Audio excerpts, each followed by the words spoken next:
కేవలం డిగ్రీ మాత్రమే కాదు, రేపటి లీడర్స్ ని తయారు చేసే వరల్డ్ క్లాస్ ఎడ్యుకేషన్. టాప్ కంపెనీలో ప్లేస్మెంట్స్ అండ్ బ్రైట్ ఫ్యూచర్ కోసం రాయ్ యూనివర్సిటీని ఎంచుకోండి.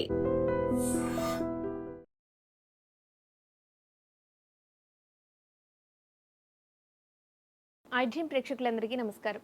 ఈరోజు మనతో పాటు జ్యోతిష్య వాచస్పతి బ్రహ్మశ్రీ పోతుకుచ్చి చంద్రమౌళి శాస్త్రి గారు మనతో పాటు ఉన్నారు. గురుగారితో మాట్లాడదాం. నమస్కారం గురుగారు. ఓం శ్రీమాత్రే నమః. శ్రీ కుబేరాయ నమః.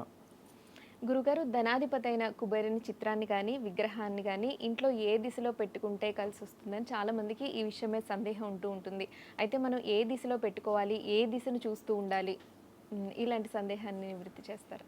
అసలు నిజంగా భక్తులకి అంటే చూసేటటువంటి ప్రేక్షకులకి ఎంతటి అవకాశాన్ని ఇస్తున్నారంటే మీరు ప్రతి విషయాన్ని, ముఖ్యంగా ధనాధిపతి మీకే తెలుసు అంటే ఆల్రెడీ కుబేరుడు అంటే చాలామందికి తెలుసు.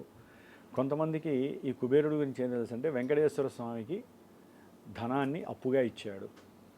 అవునా?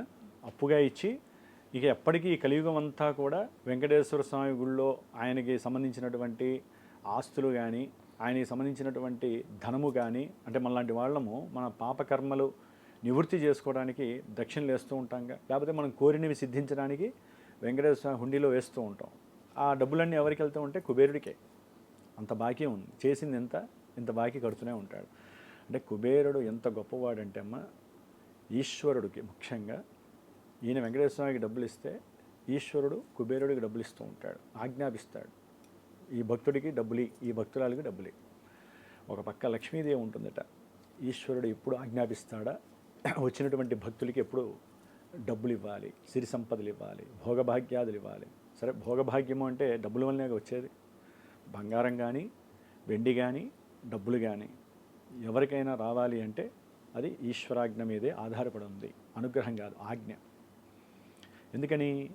అందుకనే అమ్మ, ఈశ్వరుడికి ఎవరైతే రుద్రాభిషేకం చేస్తారో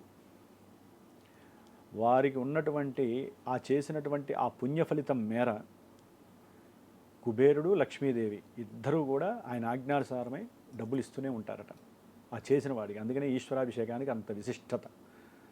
మరి ఈ కుబేరుడు మన ఇళ్లల్లో ఎక్కడుంటాడు?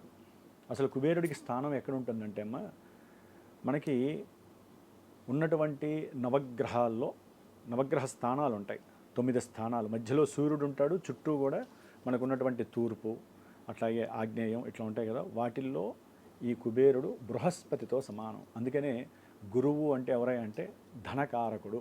అంటే నవగ్రహాల్లో ధనకారకుడు అంటే గురుడు. ఆయన యొక్క స్థానంలోనే కుబేరుడికి స్థానం ఇచ్చారు. ఏ విధంగా? అష్టదిక్పాలకులు అని వినే ఉంటారు కదా. మన భూమికి కానీ, మన గృహానికి కానీ, వ్యాపార స్థలానికి కానీ, స్థలానికి ఏదైనా సరే మనకి తూర్పు భాగంలో అగ్నిదేవుడు ఇంద్రుడు, ఆగ్నేయ దిగ్భాగంలో అగ్నిదేవుడు, దక్షిణంలో యముడు, నైరుతిలో నిరుతి, పశ్చిమంలో మనకి వరుణుడు, వాయువ్యంలో వాయుదేవుడు, ఉత్తర దిగ్భాగంలో కుబేరుడు, ఈశాన్యంలో ఈశానుడు, అంటే ఈశ్వరాంశభూతుడు, రుద్రగణాలు అక్కడ ఉంటూ ఉంటాయి. అంటే మనకి ఇటు ఈశాన్యానికి, ఇటు ఉత్తర భాగము, ఈ రెండింటికి సంబంధించినటువంటి దేవుడు ఎవరై అంటే కుబేరుడు. ఉత్తర భాగంలో కుబేరుని యొక్క చిత్రపటం పెట్టుకుంటే విశేషమైనటువంటి లక్ష్మీ కటాక్షం కలుగుతుంది. ఓం రాజాధిరాజాయ ప్రసహ్య సాహినే నమో వయం వై శ్రవణాయ కుర్మహే సమే కామాన్ కామకామాయ మహ్యం కామేశ్వరో వై శ్రవణో దదాతు కుబేరాయ వై శ్రవణాయ మహారాజాయ వై నమో నమః. మహారాజ అంటే లక్ష్మీదేవిని కానీ, ఈ యొక్క సిరి సంపదలు కానీ, బంగారం కానీ, వజ్రం కానీ, అష్టైశ్వర్యాలు ప్రసాదించడంలో ఆయనే సాటి కుబేరుడు. లక్ష్మీ కుబేర హోమం కూడా చేస్తూ ఉంటారమ్మ. లక్ష్మీ కుబేర హోమము, ఆ 2 మంత్రాలకి సంబంధించినటువంటి వైబ్రేషను ఎటువంటి ఆర్థిక విపత్తులు ఉన్నా, ఎటువంటి ఆర్థికంగా అప్పుల బాధలు అధికంగా ఉన్నా ఈ లక్ష్మీ కుబేర హోమాన్ని విశేషమైనటువంటి ద్రవ్యాలతో చక్కగా హోమం చేస్తారు, చేయించుకుంటారు కొంతమంది ప్రత్యేకించి. చేయించుకొని వాళ్ళకున్న ముఖ్యంగా అప్పులు ఎలా తీరుతాయమ్మా? మనం ఎంత కష్టపడ్డా సరే అప్పులు అలాగే ఉంటాయి, ధనం మాత్రం మనకు వచ్చేదే వస్తుంది. ధనం ఎక్కువగా వస్తే అప్పు తీరిపోతుంది. అంటే మనం ఆ ధనం పెరగడానికి ఏం చేయాలి? కుబేర ఆవాహన, కుబేరుణ్ణి ఆరాధించడం, చేసుకోవటం ఉత్తమం. అందులో సోమవారం రోజున కుబేరుడికి సంబంధించినటువంటి ఇందాక నేను చెప్పినటువంటి వేద మంత్రం ఇది, కుబేరుడికి సంబంధించిన వేద మంత్రం. ఇంకా ఆయనకి సంబంధించిన మూల మంత్రంలో ఇంకోటి కూడా ఉంటుందన్నమాట, ఆయన మంత్రము.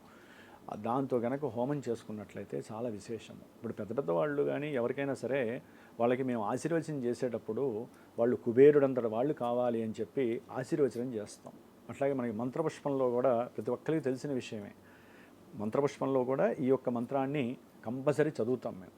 అంటే వినే వాళ్ళందరికీ కూడా కుబేరుడు యొక్క అనుగ్రహం కలగాలని. అందుకనే మంత్రపుష్పం చదివేటప్పుడు చాలామంది కూడా చాలా విచిత్రంగా ప్రవర్తిస్తారు. అరవటాలు, పిలవటాలు, లేకపోతే రకరకాల విన్యాసాలు చేస్తారు దేవాలయాల్లో. నేను చూశాను కాబట్టి చదువుతున్నాను. మంత్రపుష్పం ఎవరైతే వింటారో ప్రతి అక్షరము, ప్రతి పదము, ప్రతి వాక్యము కూడా మంచి బలీయమైనటువంటి దేవతా శక్తుల యొక్క సమూహాలతో కూడుకున్నదే మంత్రపుష్పము. చేతిలో పుష్పము, చేతిలో అక్షతలు వేసి బ్రాహ్మడు చదువుతున్నాడు, మన పని మనం చేసుకుందామని చాలామంది ఆ మంత్రపుష్పం పూజ అంతా కూడా మనస్ఫూర్తి ఇట్లా కూర్చొని చేసుకుంటారు. అభిషేకం చేసేటప్పుడు, పూజలు చేసేటప్పుడు. అసలైన లక్ష్మీ కుబేర యోగం పట్టేటప్పుడు మాత్రం అటు చూడ, ఫోన్లలో మాట్లాడా, పూజారి చదువుకుంటున్నాడు, అదేం మంత్రమో వాళ్ళకి తెలియదు ఆ విషయం.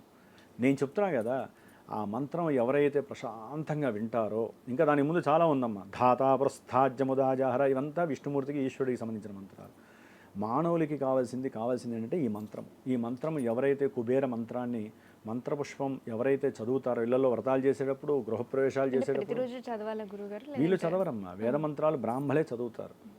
వీళ్ళు కావాలంటే టీవీల్లో కుబేర మంత్రం మనం వినడమే కానీ మనం చదవకూడదు. ఓం కుబేరాయ నమః, లేకపోతే ఆయనకి సంబంధించింది ఇప్పుడు టీవీల్లో వస్తున్నాయి, ప్రశాంతంగా కూర్చొని వినమండి. ఎప్పుడు కూడా అమ్మ మంత్రాలు ఎవ్వరూ చదవటానికి అర్హత లేదు. స్తోత్రాలు చదవచ్చు, శ్లోకాలు చదవచ్చు. ఎందుకంటే అమ్మ ఈ మంత్రభాగం అనేటటువంటిది చదవాలంటే దానికి అనుదత్తాలు, ఉదాత్తాలు ఇంకా చాలా ఉంటాయన్నమాట. గాయత్రి మంత్రం చాలా మంది చదువుతూ ఉంటారు గురువుగారు. అది యజ్ఞోపవీత ధారణ వేసుకున్న వాళ్ళు చేసేటటువంటి ప్రక్రియ అది. ఒకటమ్మా మనకి చెప్పుకుంటూ పోతే ఇలా చెప్తే మనం నెగిటివ్ అవుతాం, కానీ వినటంలో తప్పు లేదు. ఏ మంత్రమైనా, ఏ ఋగ్వేద మంత్రమైనా, ఏ వైదిక మంత్రమైనా సరే శాస్త్రోక్తంగా టీవీల్లో పెట్టుకొని, ఫోన్లో పెట్టుకొని ప్రశాంతంగా కళ్ళు మూసుకొని వింటే ఆ వైబ్రేషన్ మీకు చాలా చాలా విశిష్టమైనటువంటి శక్తుల్ని ప్రసాదిస్తుంది. అంతేగాని మేము కూడా అన్ని మంత్రాలు చదువుతామండి. మృత్యుంజయ మంత్రం ఇది చదవచ్చా గురుగారు? అది చదువుకుంటారమ్మా. త్రయంబకం యజామహే సుగంధిం, దాంట్లో కూడా చాలా విశిష్టమైనటువంటి వేదమంత్రమే అది కూడా. కాకపోతే ఏంటంటే ఎవరికి సంబంధించి వాళ్ళు ఆయురారోగ్యాలు పొందటానికి అని చెప్పి అది చదువుకుంటూ ఉంటారు. దాంట్లో అంత భయపడాల్సిన అవసరం ఏం లేదు. కొన్ని మంత్రాలు చాలా విశిష్టమైనటువంటి శక్తులమ్మ అవి. ఆ శక్తుల్ని చదవాలంటే నేను యోగం లేదనట్ల, దానికి ముందు చాలా వాళ్ళు అనుష్ఠాన శక్తి చేసుకొని ఉండాలి. కాబట్టి ఇవన్నీ వైదిక శాస్త్రంలో చాలా ఉంటాయమ్మ. శ్లోకాలు, స్తోత్రాలు ఎన్నైనా చదువుకోవచ్చు. ఇప్పుడు విష్ణు సహస్రనామం ఉంది, లలితా సహస్రనామం ఉంది. ఇవి మంత్రాలు కాదు, మంత్రాల కన్నా గొప్పవి. మంత్రాలు ఏంటంటే మాలాంటి బ్రాహ్మణులను చదువుతున్నప్పుడు డైరెక్ట్గా ఆ యొక్క కిరణాలు ఏవైతే దేవతా కిరణాలు మనకి భూమి మీద ప్రసరిస్తాయో ఈ మంత్రాలు దాంతో సంపుటీకరణమై మేము ఎవరి గురించి చదువుతామమ్మా మంత్రాలు? ఇప్పుడు దేవాలయంలో పూజారి ఉన్నారమ్మా, మీరు వచ్చారు, ఫలానా గోత్రము, వీరు బాగుండాలి, వీరికి అన్యోన్యత కలగాలి, సత్సంతానం కలగాలని దానికి తగ్గ మంత్రాలు చదువుతూ ఉంటాం. చదువుతూ ఉన్నప్పుడు పంచభూతాలు మీ గోత్రనామాలు వెంటనే మేము చదివే మంత్రాలు ఎక్కడో నక్షత్ర మండలాలు దాటి ఉన్న దేవతా కిరణాలన్నీ కూడా ఇవి మోసుకెళ్ళిపోతాయి. ఇవన్నీ మోసుకెళ్ళి వాళ్ళకి వినిపిస్తాయి. కాబట్టి ఇంత ప్రాసెస్ జరుగుతున్నప్పుడు మంత్రాలు మేము కూడా చదువుతామంటే ఓకే, చదవడం వల్ల వాళ్ళకి ఆత్మ సంతృప్తి ఉంటుందేమో, కానీ దేవతా కిరణాలు వాటిని స్వీకరించదు. లౌకికంలో ఇలా చెప్పుకుంటూ పోతే ఒక సీఎంకి మనం ఇచ్చిన లెటర్ వెళ్ళాలంటే అంత ఈజీ అవుతుంది అమ్మ, చాలా ఉంటాయమ్మా దాని ప్రాసెస్లు. కాబట్టి ఈ కుబేరుణ్ణి ఈశాన్యంలో కానీ ఉత్తర దిగ్భాగంలో కానీ పెట్టుకోవడం ద్వారా, ఎందుకు పెట్టుకోవాలో నాకున్నటువంటి ఐడియాలజీతో పెట్టుకున్నానమ్మా. ఇంకా దీంట్లో ఏమన్నా విశేషం ఉంటే మనకు తెలియదు, కానీ పెట్టుకొని ఆయనకి రోజు ఎవరైతే కాస్త అగరబత్తి ధూపం వెలిగించి ప్రశాంతంగా ఓం కుబేరాయ నమః, ఓం కుబేరాయ నమః అని ఎవరైతే అనుకుంటారో ఆయన ముందు నుంచొని ఉన్నంతలో వారు పని చేయకుండా ఏ దేవుడి ముందు కూర్చొని కుబేరాయ నమః, శివాయ నమః అంటే డబ్బులు కలిసి రావమ్మా. కష్టపడుతూ వారికి ఉన్న ఆర్థిక సమస్యలు ఎక్కువగా ఉన్నప్పుడు మనం ఆల్రెడీ ఎంతోమంది దేవతలను ఆరాధిస్తాం. మరి ఈ కుబేరుని ఆరాధించాలని మీరు అడిగారు కాబట్టి లెక్క ప్రకారం అయితే కనుక నేను ఈశ్వరునే ఎక్కువ ఆరాధిస్తూ ఉంటా చెప్పా కదా. ఆయన పక్కనే ఉంటాడు కుబేరుడు. శివుణ్ణి ఎవరైతే ఆరాధిస్తారో అసలు కుబేరుడు ఫోటో పెట్టుకోకల్లా, ఏం పెట్టుకోకల్లా. ఆయన పరమశివ అని చెప్పి ఆయనకి సంబంధించిన మంత్రాలు ఉంటాయి కదా, కొన్ని అందరికీ తెలిసినవి ఉంటాయి కూడా కొన్ని. నమస్తే అస్తు భగవన్ విశ్వవిశ్లాదే. శివాలయంలో అభిషేకం చేసేటప్పుడు కళ్ళారపకుండా శివుణ్ణి ఎవరైతే చూస్తూ ఉంటారో లక్ష్మీ కుబేరులు మిమ్మల్ని చూస్తారు. ఇంత విశేషమైనటువంటి ప్రాసెస్ ఉన్నప్పుడు ఇంకా ఫోటోలు ఎన్నెన్ని పెంచుకుంటూ పోతామమ్మా. దుమ్ము పడిపోతూ ఉంటుంది వాళ్ళకి, రోజు తొడవరు. వాడికి దీపారాధనలు కొంతమంది ఇళ్లలో కొన్నిసార్లు చేయరు. కాబట్టి ఇలా ఎన్నో ప్రాసెస్లు ఉంటాయి. సరే, ఎవరైనా ఆత్మశుద్ధి కోసము చూడంగానే మా ఇంట్లో కుబేరుడు ఉన్నాడు, మాకు లక్ష్మీ కటాక్షం వచ్చేస్తుంది అనుకుంటే తప్పకుండా పెట్టుకోండి. పెట్టుకున్నందుకు వైబ్రేషన్ అయితే ఉంటుంది. వైబ్రేషన్ రావాలంటే మీరు దానికి తగ్గట్టుగా ప్రతిరోజు సాయంత్రము ప్రదోషకాల సమయంలో టీవీలో కావచ్చు, ఇంట్లో ఏదో ఒక బ్లూటూత్ ద్వారా కావచ్చు, కుబేర మంత్రం ఇందా నేను చెప్పింది వస్తుందండి. ఇప్పుడు చాలా విశేషంగా AI ద్వారా కూడా చూపిస్తున్నారు. ఒక్క పావు గంట అయినా 20 నిమిషాలైనా పెట్టుకుంటే ఆయన వింటాడు. మనకి వినకపోయినా ఆయన వింటాడు. ఆయన విని మీకు మీ ఇంట్లో మాత్రం చక్కగా శాశ్వతమైనటువంటి స్థిర లక్ష్మీ ప్రసాదాన్ని మీకు ప్రసాదిస్తాడు. గుర్తుపెట్టుకోండి. వైబ్రేషన్ ఆయనకి ఇవ్వండి, ఆయన నుంచి మనకు వస్తుంది. అయితే గురుగారు లాఫింగ్ బుద్ధ అన్నట్టు చాలామంది అంటే ఆఫీస్ డెస్క్లో పెట్టుకుంటూ ఉంటారు, అలాగే గిఫ్ట్గా ఇస్తూ ఉంటారు. ఇది ఇవ్వచ్చా గురుగారు? అవునమ్మా, చైనా వాడిది అది, మన ఇండియన్ వాళ్ళది కాదు అది. మన శాస్త్రాలు ఎన్నో దేశాలకు వెళ్ళిపోయినాయిగా, అక్కడ వాళ్ళకి కావాల్సింది వాళ్ళు ఏర్పాటు చేసుకున్నారు. ఈ బుద్ధ అన్నారు చూసారా, ఆయన కుబేరుడిలానే ఉంటాడు కూర్చుంటే. మన కుబేరుడు కూడా అట్లాగే ఉంటాడు. కాదు, మన కుబేరుడు ఇంకొంచెం డిఫరెంట్గా చూపిస్తారు, దేవతా ప్రమాణాలతో వాళ్ళు చూపిస్తారు. కాబట్టి లాఫింగ్ బుద్ధ పెట్టుకోవద్దని ఎట్లా యద్భావం వేరే వాళ్ళకి మనం గిఫ్ట్ లాగా ఇవ్వచ్చా? ఎప్పుడు కూడా గిఫ్ట్లు ఇచ్చేటప్పుడు దేవత అంటే లక్ష్మీదేవి ప్రతిమలు కానీ, వెంకటేశ్వర స్వామికి సంబంధించినటువంటి ప్రతిమలు కానీ, ఫోటోలు కానీ, లక్ష్మీదేవితో కూడుకున్న ఫోటోలు కానీ ఎవరికి ఇవ్వకూడదు. వెంకటేశ్వర స్వామివి కూడా ఇవ్వకూడదు. ఆయన లక్ష్మీనాథుడు.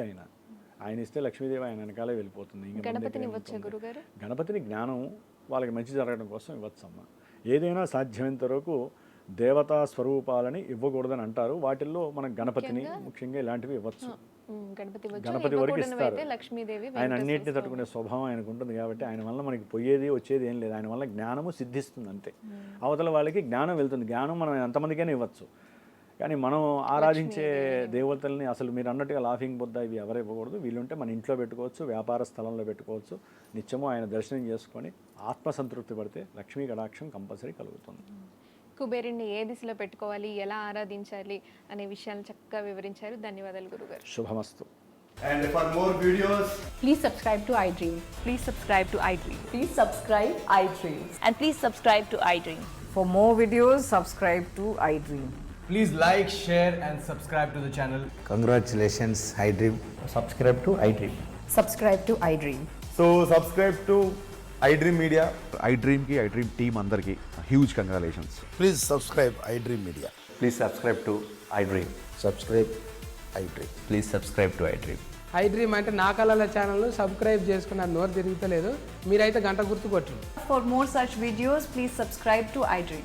Subscribe to iDream. Please subscribe to iDream. Please subscribe iDream Media. Please do subscribe to iDream. Please subscribe to iDream Media. For best entertainment and information, please subscribe iDream. And don't forget to subscribe to iDream.